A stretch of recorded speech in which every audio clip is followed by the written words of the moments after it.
Electronic dance music is a set of percussive electronic music genres produced primarily for dance-based entertainment environments, such as nightclubs. The music is largely created for use by disc jockeys and is produced for use in DJ mixes, in which the DJ uses a synchronized sigue, or mix, to progress from one recording to the next. In 2010, the acronym EDM was adopted by the American music industry and music press as a buzzword to describe the increasingly commercial U.S. electronic dance music scene. History, beginnings. Most dance-oriented recorded music before the mid-1970s was played almost entirely on acoustic and electric instruments, for example, with electric bass and guitar, live drums, horns, and acoustic orchestras. Since the mid-1960s, however, electronic instruments were increasingly utilized in popular music, as demonstrated by the occasional use of organs and mellotrons in pop, rock, gospel and soul jazz music. Also, in the late 1960s and early 1970s, a Moog synthesizer fad in pop music yielded novelty hits like the rhythmic popcorn, and various synthesized interpretations of classical music. Similarly, in late 1974, the group Kraftwerk used only electronic instrumentation on the Gentle, widely distributed Autobahn album, a stepping stone in the group's shift from krautrock to the dance-pop style of its later albums. Electronic instruments finally became a feature of dance music in the second half of the 1970s, when recordings in the blossoming disco genre began to shift away from traditional orchestration and increasingly embraced sounds created by synthesizers and drum machines. Notable examples include the 1977 collaboration between producer Giorgio Moroder and vocalist Donna Summer on the song I Feel Love, a groundbreaking dance-disco hit with no traditional instruments. In 1979, the pair collaborated again on Donna Summer's highest-selling album, Bad Girls, which incorporated similar production techniques. The trend continued into the 1980s. Post-disco era. During the early 1980s, as the popularity of disco music waned and major U.S. record labels and producers abandoned the sound, post-disco styles were developed by a mixed community of DJs and producers. Relative to disco, much of this music displayed an increasingly electronic character and it featured radically different sounds to the former. The music tended to be technology-centric, keyboard-laden, melodic, with funk-oriented bass lines, synth riffs, dub music aesthetics, and background jazzy or blues layers. Strings and brass section synthesizer sounds were preferred to the lush orchestration heard on many disco tracks. The use of electronic timbres took root in the various post-disco club scenes, yielding occasional radio hits. Although not as strongly influential as later genres, these styles were mainstays in the 1980s club culture. They include the hazy, studio effects heavy sound of dub, the strongly new wave-based, upbeat fusion genre synth-pop, the syncopated hybrid electro-funk, electro's Latin pop cousin freestyle, the dark, rigid sounds of industrial dance music, and an unnamed category of commercial, danceable pop and R&B. Partly to help satisfy the dwindling market for disco-based dance music, some 1980s disco DJs breathed new life into past hits via custom remixes and re-edits on reel-to-reel tape, and then took advantage of newly affordable electronic instruments and became record producers themselves, combining disco with other contemporary dance music styles. Without major label backing, their music evolved quickly to satisfy audiences in isolated regional club scenes, yielding, for example, Italo disco in Italy, electronic body music in Belgium and Germany, house music in Chicago and New York, techno in Detroit, and new beat in Belgium. All these new genres and sounds were possible at the time because of the commercial availability of MIDI, which stands for Musical Instrument Digital Interface, became commercially available in 1983. It allowed for synthesizers, drum machines, samplers, and sequencers to communicate with each other digitally. All studios, even smaller ones and independent producers, could now afford to create new music sounds without using any live instruments. MIDI is still used today by many producers and artists, even in non-EDM genres. Acid house and rave. By 1988, House music had exploded in the UK and Germany, with acid house becoming increasingly popular. There was also a long-established warehouse party subculture based around the sound system scene. In 1988, the music played at warehouse parties was predominantly house. That same year, the Balearic party vibe associated with Ibiza-based DJ Alfredo Frito was transported to London, when Danny Rampling and Paul Oakenfold opened the club's Schumann Spectrum, respectively. Both night spots quickly became synonymous with acid house, and it was during this period that the use of MDMA, as a party drug, started to gain prominence.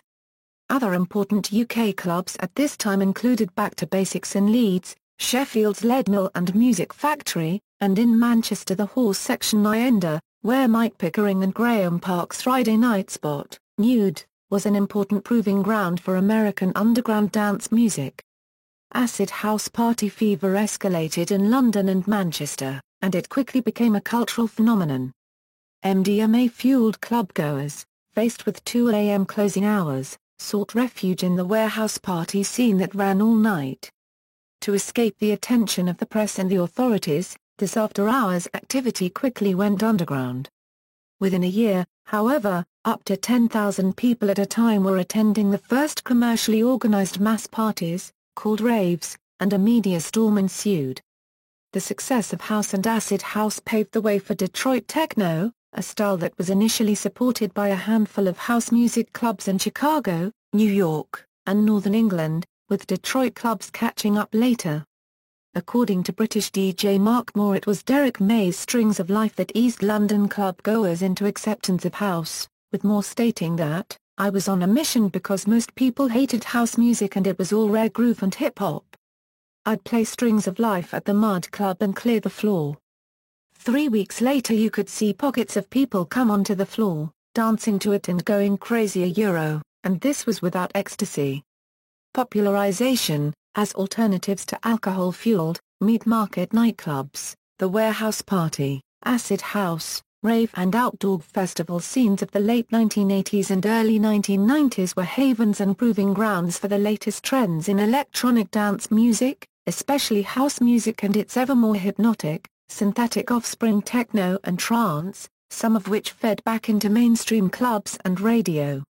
These scattered scenes, along with a bustling second-hand market for electronic instruments and turntables, had a strong democratizing effect, offering amateur, bedroom DJs the opportunity to become proficient and popular as both music players and producers, regardless of the whims of the professional music and club industries.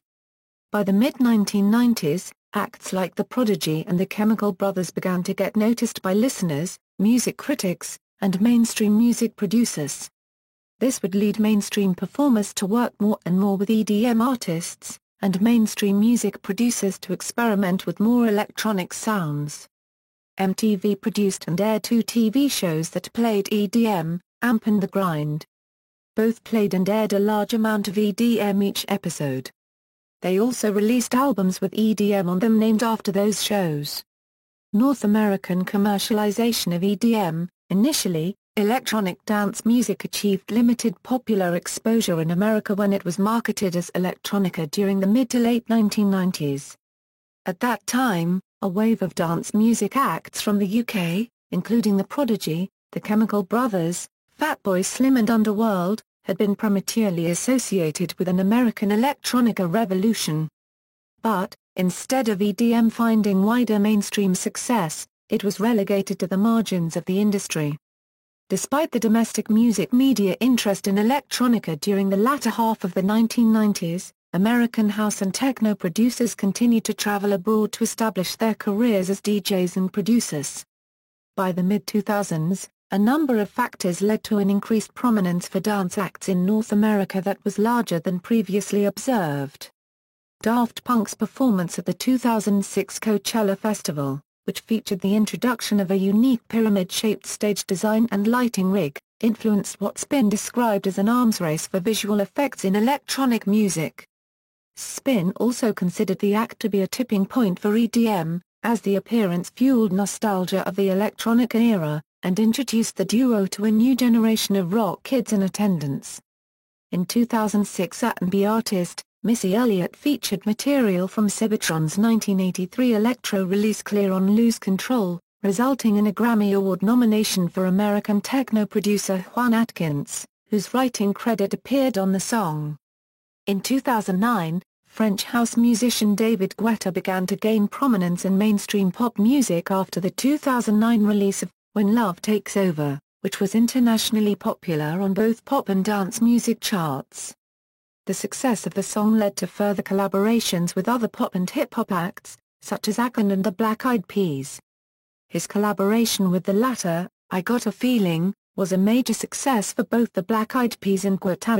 In the US, the song achieved sales of 249,000 downloads and debuted on the Billboard Hot 100 at number 2, behind their previous single Boom Boom Pow. The song eventually reached number 1 on July 30, 2009, and Billboard magazine reported that the song, along with Boom Boom Pow, helped the group maintain a 17-week run at the top of the Hot 100, the longest time period achieved by a single, duo or group. The increased prominence of EDM was also fueled by concerts and festivals, such as Electric Daisy Carnival, that placed an increased emphasis on visual experiences, fashion, and the DJs themselves, who began to attain celebrity-like statuses. Websites such as YouTube and SoundCloud also helped fuel an increased interest in house and other types of electronic music, such as electro house and dubstep, both of which had also developed a hard rock-influenced sound popularized by producers such as Excision, Knife Party, Rusko and, most prominently, American dubstep electro producer Skrillex. In 2011, Spin declared the start of a new rave generation, led by names such as Guetta, Canadian producer Dead May 5, and Skrillex, that was followed by a new wave of mainstream consumers. Elements of EDM also began to emerge in songs by mainstream artists, as collaborations occurred with artists such as Afrojack and Calvin Harris. EDM producers and DJs also began experiencing success playing club shows in U.S. cities such as Las Vegas. At the time, Diplo argued that promoters could generate higher profits from DJs over other acts, stating that a band plays, it's 45 minutes. DJs can play for 4 hours. Rock bands say there's a few headliner dudes that can play 3,000-4,000 capacity venues, but DJs play the same venues, they turn the crowd over 2 times, people buy drinks all night long at higher price it's a win-win. Meanwhile, other acts gaining popularity during this period include Avicii and Swedish House Mafia, with the latter selling out New York City's Madison Square Garden in December 2011. In November 2013, Music Trades magazine called EDM the fastest-growing genre on the planet. In addition to the growth of EDM through live events and the Internet, radio and television were also credited with helping to increase mainstream attention. Analysts noted that sales of Calvin Harris's Feel So Close, and Swedish House Mafia's Don't You Worry Child dramatically increased after they began receiving contemporary hit radio airplay. EDM songs and artists have been featured in television commercials and programs, while some artists have produced more pop-oriented songs to make their work more accessible to a mainstream audience. Corporate investment in EDM. In accordance with the significant growth in mainstream popularity, EDM became increasingly attractive to outside investors, with some comparing it to the dot-com boom of the late 1990s. The beginning of corporate consolidation in the EDM industry began in 2012. Especially in terms of live events.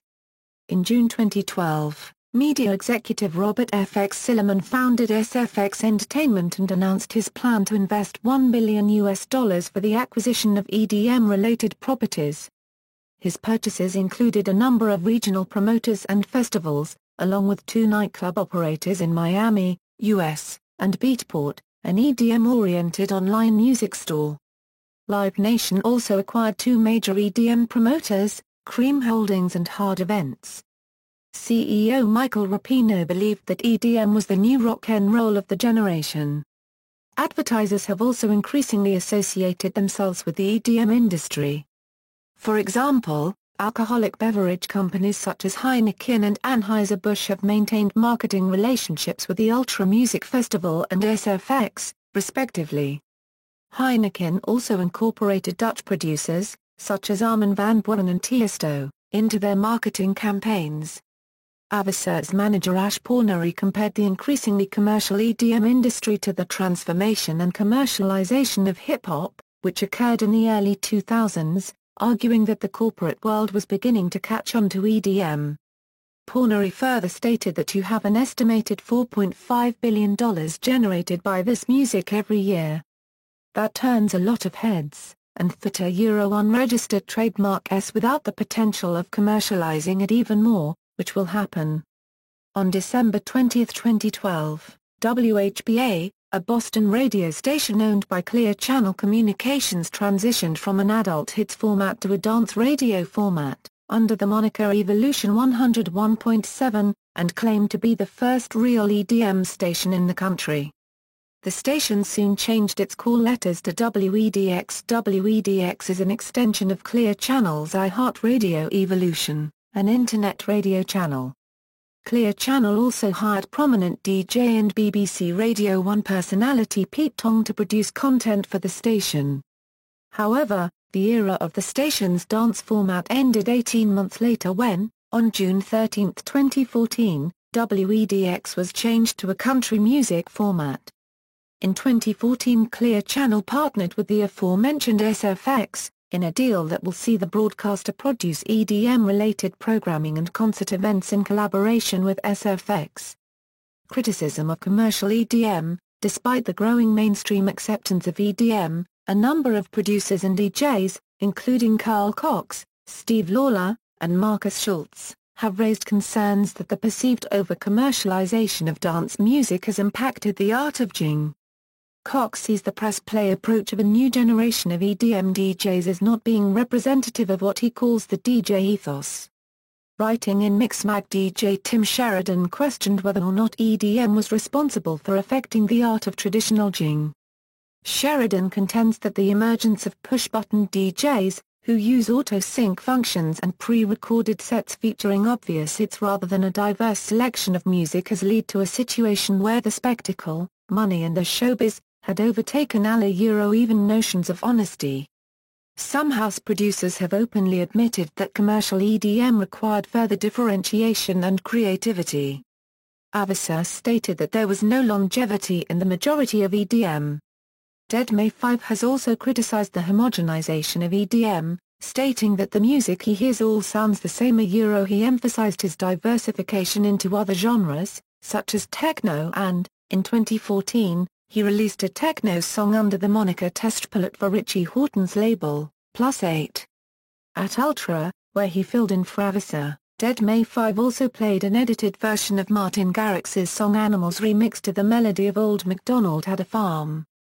Following the performance, Dead-May 5 was also criticized on Twitter by fellow musician Tiesto for sarcastically mixing Aviser's levels with his own Ghosts and Stuff, asking in response, "How does one play a track sarcastically? Am I supposed to sneer while hitting the sync button? Or is that ironic?" In May 2014, the NBC comedy series Saturday Night Live parodied the stereotypes of EDM culture through a digital short entitled, When Will the Bass Drop? The short featured a DJ named Davin Euro, who is seen performing a number of unrelated tasks instead of DJing, and triggering a drop with a giant bass button causing the heads of attendees to explode. Terminology. The term electronic dance music was used in America as early as 1985, although the term dance music didn't catch on as a blanket term for the genre, until the second half of the 1990s, when it was embraced by the American music industry with their dance charts, as well as the consistent use of the term dance music in reference to artists in reviews. In July 1995, Nervous Records and Project X magazine held their first award ceremony titled Electronic Dance Music Awards. During the mid-late 2000s, the further establishment of dance music began to occur in the USA and the genre entered the nation's commercial sphere. It was around this time that the term EDM surfaced online. Writing in The Guardian, journalist Simon Reynolds noted that music industry adoption of the term EDM was part of a drive to rebrand rave culture in the USA. An attempt to draw a line between today's EDM and 90s rave. While EDM has become the common blanket term for dance music genres in the USA, in many parts of Europe and online, in the UK the usage of dance music, or dance is more commonly used. Synonyms: the related term club music, while broadly referring to whichever music genres are currently in vogue and associated with nightclubs, has become synonymous with all electronic dance music, or just those genres are Euro, or some subset thereof are Euro that are typically played at mainstream Discover QUES. Sometimes, club music used more broadly to encompass non-electronic music played at such venues, or electronic music that is not normally played at clubs but that shares attributes with music that is.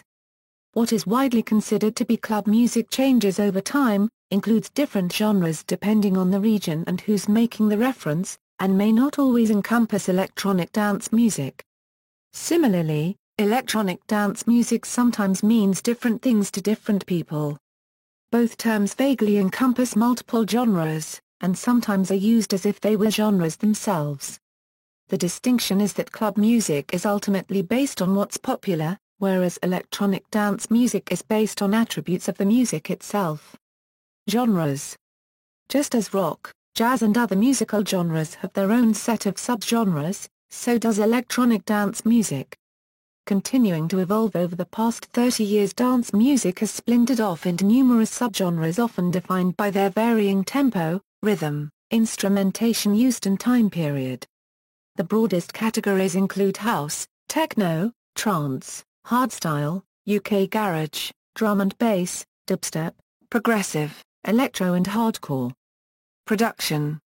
In the 1980s, many genres of popular electronic music, including EDM, were constructed with the use of electronic instruments such as synthesizers, drum machines and sequencers, and these genres generally emphasize the unique sounds of those instruments, even when mimicking traditional acoustic instrumentation. Some of the most widely used synthesizers in electronic dance music include the Yamaha DX7, Korg M1, and Roland's Jupiter and SH-101. In addition, the most widely used bass synthesizer is the Roland TB303, while the most widely used drum machines are Roland's TR-808 and TR-909. The introduction of MIDI in 1983 allowed personal computers to be used as sequencers to control the instruments, and by the mid-1990s, computers were fixtures in multi-track recording studios, augmenting or replacing dedicated recording and editing equipment. By the early 2000s, computer software for audio synthesis and sound manipulation allowed for bedroom EDM studios to become completely computer-based. Currently the music is now mostly made using software that contains sequencing, sampling, synthesizers, effects, and multi-track recording features. The ability to produce and create has become much easier economically and physically since producers no longer need to buy large amounts of equipment. It sometimes encompasses music not primarily meant for dancing, but derived from the dance-oriented styles. In an April 2014 interview with Tony Andrew, the owner and founder of the Function One sound system, Euro considered a foremost model of audio technology and installed in venues such as Burfane, Output and Troy. Andrew explains the critical importance of bass to dance music. Dance music wouldn't a unregistered trademark be so successful without bass. If you think about it, we unregistered trademark they really only had amplified bass for around 50 years. Big bass is only a couple of generations old. Before the invention of speakers that could project true bass frequencies, humans really only came across bass in hazardous situations, for example, when thunder struck, or an earthquake shook, or from explosions caused by dynamite or gunpowder. That is probably why it is by far the most adrenaline-inducing frequency that we have. Bass gets humans excited basically. Below 90 or 100 Hz, bass becomes more of a physical thing. It vibrates specific organs. It vibrates our bones. It causes minor molecular rearrangement, and that is what makes it so potent as a force in dance music. The molecular vibration caused by bass is what gives dance music its power. It is what makes dance music so pleasurable to hear through a proper sound system. Andrew also warns that too much bass, as well as too much sound overall, can be harmful, and a good sound engineer will understand that there is a window between enough sound to give excitement and so much that it is damaging. For those producing dance music in their home studios, Andrew recommended that producers place their speakers at the perfect eye and ear level, so that the space in between the tweaker and the woofer is between the producer's eyes. This formation allows the woofer and tweaker frequencies to be heard simultaneously. Andrew also recommends the use of dampening blankets to prevent the hearing of sounds that are reflections from walls, and warns home producers about losing bass through the misplacement of the speakers, referring to rooms as just a big speaker cabinet. Venues and performances. In most modern music, the artist-producers will perform in front of the audiences, but EDM artists are heard mostly through DJs in dance clubs. From the 1970s to 1990s, clubs would occasionally hire artists-producers to perform live. But on most nights, when people went to dance venues, they would be listening to DJs.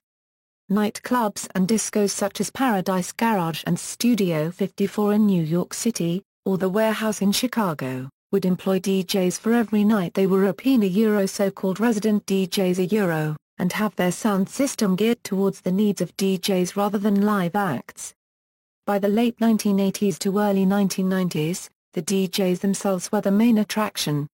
Nightclub patrons began to enjoy the abilities of DJs to keep the crowd dancing and the groove going.